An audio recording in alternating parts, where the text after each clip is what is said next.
am getting a lot of questions about putting the saw back onto the saw plate using the Glancy's saw backs and saw plates, or just the saw backs and your own saw plates, because these backs are closed really tightly. That's on purpose. That's, you know, that gives you the maximum amount of pinching pressure. That's exactly what they used to do 200 years ago. So what I'm going to do is make a quick video here. It's not a long process on how to make that happen and go very smoothly. So where we will start is I like to take my saw plate. This is the 10" by 2" saw plate, and I put it in my end vise. Bring the camera on here. Put it in my end vise, just a regular old end vise, wooden holders. You can do the same thing with the tail vise, like this one. So, set this back up here. I don't have a fancy camera set up, so you have to deal with me here. Alright, so what we're going to do is I'm going to take this and I'm going to clamp it in my vise really tightly. It has to be really tight. A lot of times, if I'm worried, if I'm making one of my custom saws, what I would have done is painter's tape across the saw blade, because that will help protect it from any marring that may happen when you really clamp it in the wooden vise tight. Not usually do you get like hardcore marring, but if you have finished your surface, if you've taken the bluing off and polished the surface of your saw plate, which is something that I do before I put the back on, then you'll want to do that. That will keep it from scuffing. So I would put painter's tape on here and leave, I don't know, a 1/4 to a 1/2 inch worth of space in there that doesn't have painter's tape, so you can work with your back going on.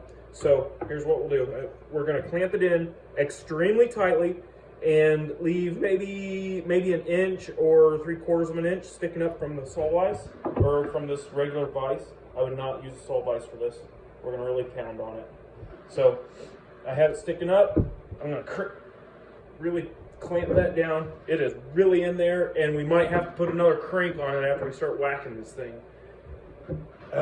One secret that is not really talked about by anybody, I don't think, online, to get these to really slip in there good, especially when they're this tight, these hard edges are going to cut that brass a little bit and leave like and you'll get like a burr, a big burr that gets down through the middle, and you have to pound it out. You're still going to get a little bit of that, but to knock that down and to make that slip in there a lot easier, I like a mill file. You can use an old triangular saw file for this, and that's what I'll do for demonstration, because I would say everybody who's building a saw should have something like this. So you can, I always use not my new one that I'm going to sharpen with, but one that's the edges here used up. And so you're going to take the file and you're going to bevel the edges on both sides just by a little bit. Just knock down that hard corner. So I don't know, I would say it's not a 90-degree angle. It's less than a 45. So I go kind of up like this, and you're going to run that across there. What you're going to see when you're running that across there is you're going to get a burr, you know, kind of knock off the edge of that. You're going to see some file shavings coming off of there, and that's all you really need. And then what you're going to do is come across the other side. I have to turn my other hand is stupid. So you're going to come across there a few times. This is not something that has to be perfect. You just need to knock that edge down, kind of round it out a little bit.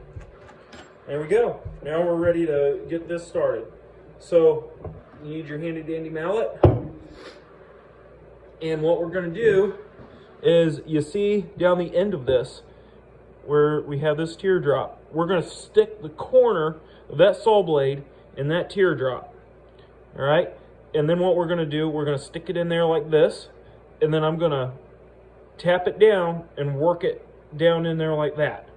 And what that's going to do is it's going to go in and then it's going to start slowly opening this area right here. And as that opens, it's going to lay down, and then as it goes into where it's closed, it'll slowly open a little bit at a time, and we'll just lay that right down on that blade, and we'll go right in. Sounds super easy, super simple. It takes a little bit of finesse and work, and it's kind of hard on your mallet. I've used this mallet to make a lot of saws, and we're kind of getting beat up. The other thing about this is you'll want to use the back part. If you shape, I usually shape my back. You'll have the nose with a little shape in it. I round mine off a little bit, but you'll want to take the back of the saw that's flush and work that into make sure you're going into the back of the saw blade. I've done this before, and it really sucks to have to take it off and do it again. So make sure those teeth are facing the way you want them to lay that nose down on top of the saw. So what I'm going to do first is sit that in there. You see how that end just slips right in, and now we're stopped, and that's where we start pounding on this thing. So I'm going to tap, just tappy tap, tap that in there, tap that in there, and we just slowly lean that up, and now that's started. So that's what it looks like. I'm going to bring you closer here. So you do see where it's kind of cutting that brass a little bit. That's fine. It's not going to hurt anything with the holding of the saw. I've got a couple of these saws built off of these exact same parts that are now old. They're 5 years old now. So, and absolutely no loosening issues. So this is not a problem. This happened 200 years ago when they did this as well. So that's what that looks like. Get you some close-ups here. And as you can see, I'm going to tilt this so we get a good close-up. It's opening up, and it kind of closes as you get up here. And that's what we're going to take advantage of. So now that that's open, and that little burr's there, you're probably not going to have much more of a burr form because you're now open, and these are rounded off. So it should just slowly lay down and open up as it's laying down. All right, and yeah, so I'll sit you guys back up here. I want you to see the whole process here. So, all right, there we go. I had to hit the very end of this saw back, and that's the hardest part on your mallet. So I'm going to keep hitting the very top of it as I lay this down. Make sure you don't whack it really hard and this slips off the end because you have to start all over again. So now that I'm laid down here, my force is now pushing this off. So that's when I work back down to here, and we're going to tap that down, and that's going to keep it down as this saw lays down. And we're going to work our way across the saw. So I'm going to lay it down, and it's keeping it down. You got to watch where this end is here. Make sure it don't pop out. You don't have to hit it extremely hard. This should not be an extremely forced issue. And the only problem is, exactly what's happening here, is where your clamp's not holding it down enough, and the blade is moving instead of the back moving down on the saw. So I'll stop here. I'll have to pick up the saw blade a little bit. Go. And then really clamp down again. There. All right, now I'll start whacking again. Get that. We're still moving. As you can tell, it's never an exact science with woodworking. There we go. Now my saw blade isn't working, so all the force is going into the back, going down on the blade. And I get this way down. I mean, that's almost all the way down in the back. That's fine. We'll adjust it later. And I just slowly work that down. And remember, that back's going to try to come up, so watch it so it doesn't slip out.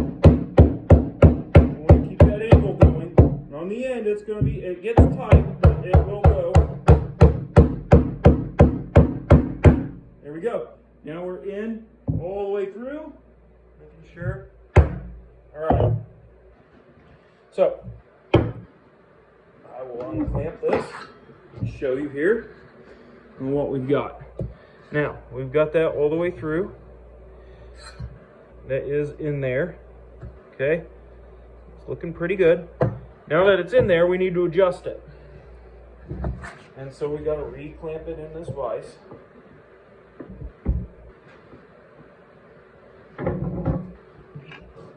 Get our handy dandy rule. I've got a 6-inch rule I like. And a way to adjust this back. So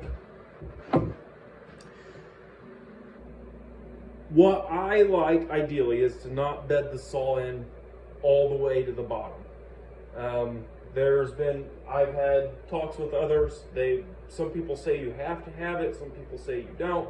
Some people say that's just my preference. So this is a lot of preference here, but in my opinion, you should only put what is needed, because as time goes, and as we all know with the old saws, as time goes, these things get beat around. So if you drop your saw and it puts that blade out of whack, all you have to do is tap one end or the other of the folded back and it retensions the blade. That's the beauty of a folded back. That you can retension that blade and nothing is wrong when you drop that saw. So you want to have room to be able to do that over the years. And so what I like to do is somewhere between 3/16 and an 1/8 worth of blade in the back of this saw. That's it. So that's, that doesn't seem like that much, but that's really all we need. So what we'll do is adjust this to make sure we get that 3/16-ish that we want. When I do these, I expect these blades to be very close to 2 inches. They're slightly shy of 2 inches because when the water jet comes in and cuts those teeth out, they have to take a little bit off the top. And then when you sharpen it, you're going to have that too. So what I do is measure according to it being 2 inches, and then I just go back 1/8 and make sure it's set in where I have 1/8 less than 2 inches.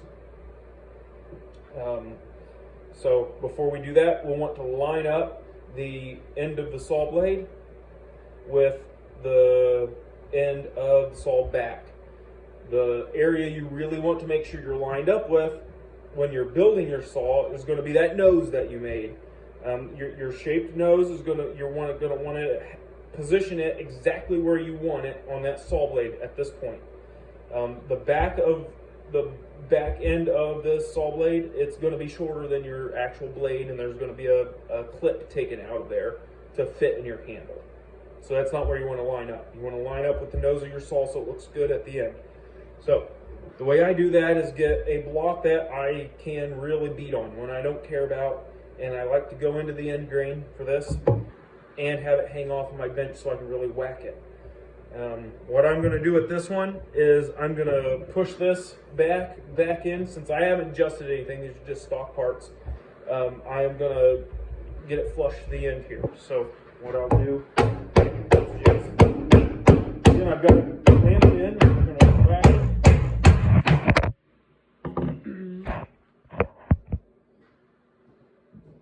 Sorry about that. There we go, dropped out. So what I'm just hitting this, and it takes a lot of force to move that back because it's really clamping down on there. So I'm close, giving another whack, we'll call that good.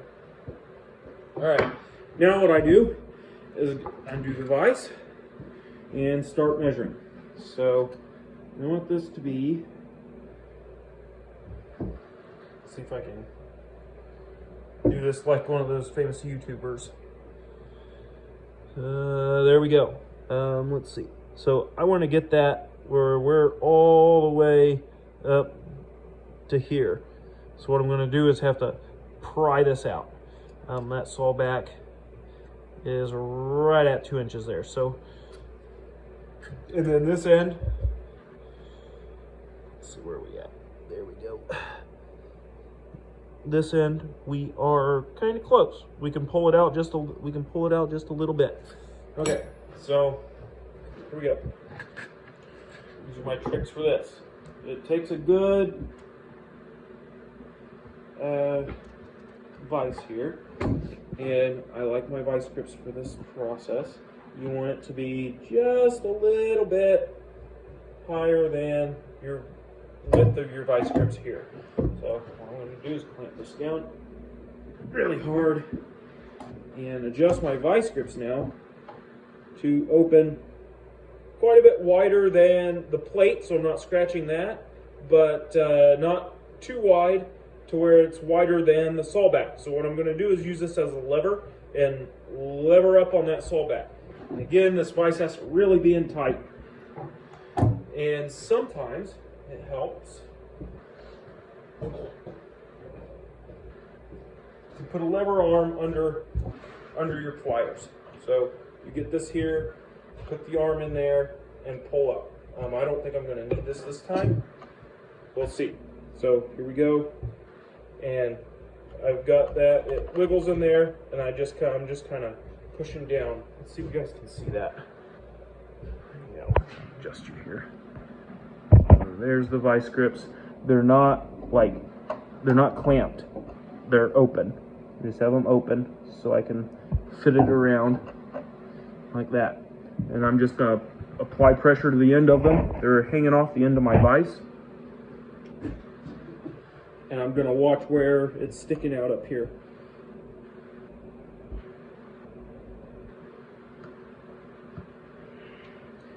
You don't want to put too much pressure all at once because you can slip it right off of there. So it looks like I'm now flat on my bench, so I need something under these vice grips to give me some leverage. Let's see, this might be too big actually, but we'll see.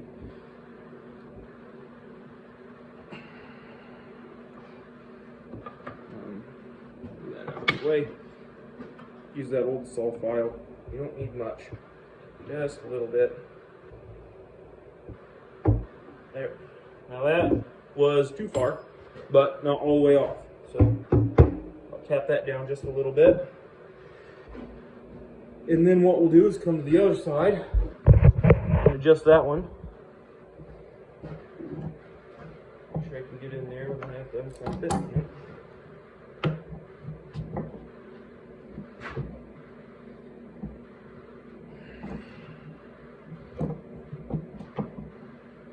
Go. Clamp it down.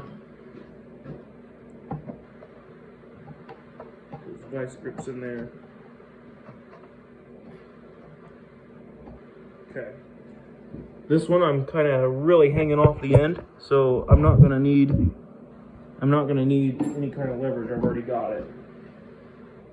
But it only needs just a little bit. Sometimes, put pressure, you can tap, get a little more control in how much is going up. And just kind of watch it.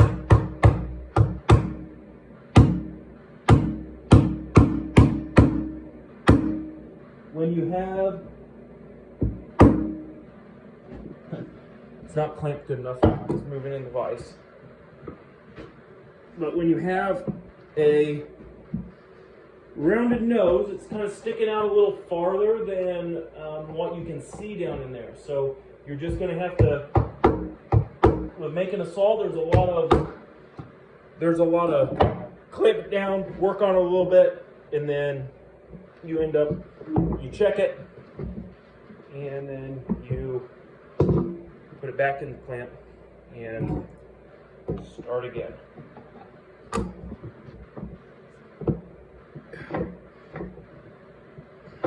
And just like what I did there, it was moving. I moved it down the saw vise a little bit more to make sure I had pressure all the way through. Tighten it down. Whack it another couple times here. Try to get that to adjust. There's a lot of movement because there's a lot of clamping force. Put that back.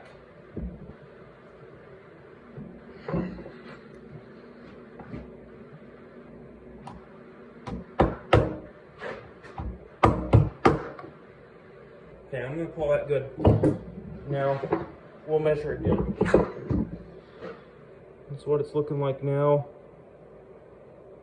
Reasonably even.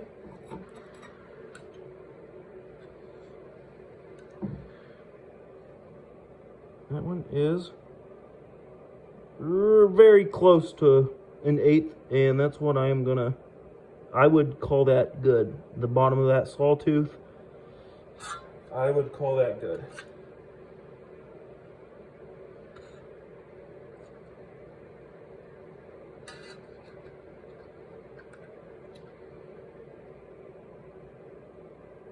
This one needs to come out a little bit more if I'm trying to make it even, so that's what I'll do.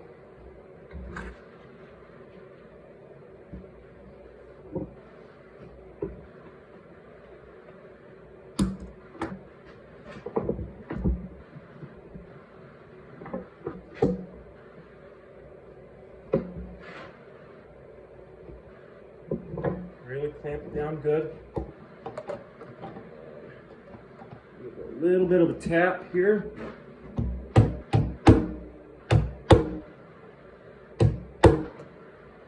It's still moving. I'm having a tough time. This is something we all have to deal with. So don't feel bad when your vise keeps moving on that saw blade. Just keep working with it.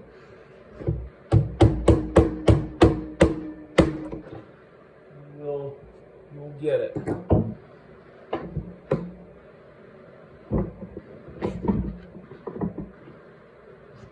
Especially us folks that like the old tools. Not everything has perfect clamping pressure everywhere. So we end up dealing with some of the problems that come along with that.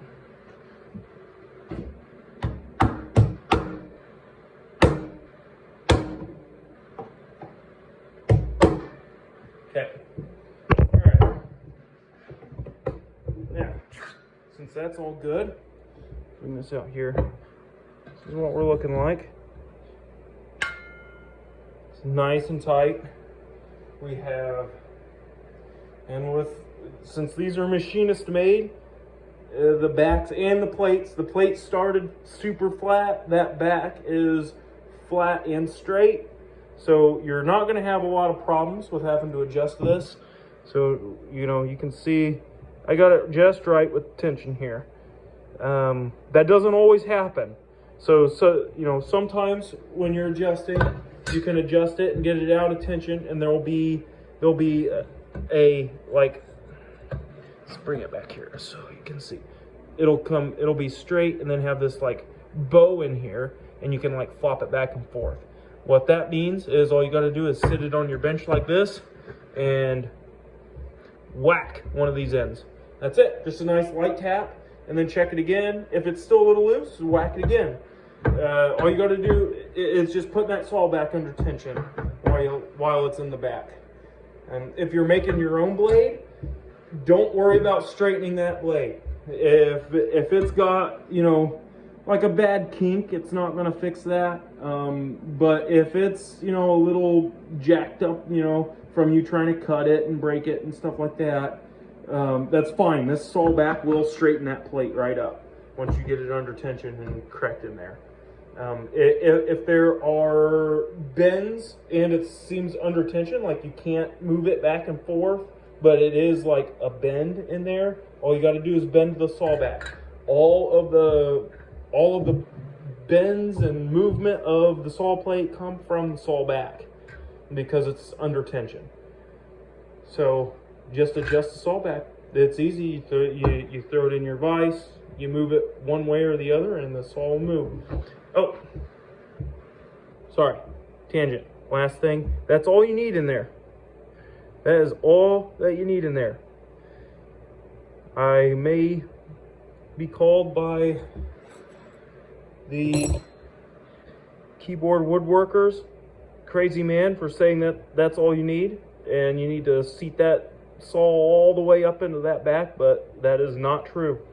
That is all you need to have a perfectly good working saw for the next 300 years. As things happen, you will adjust it back up and down into that. into that saw back. So you want room for that to happen, and let it happen. So that's it. Thank you guys.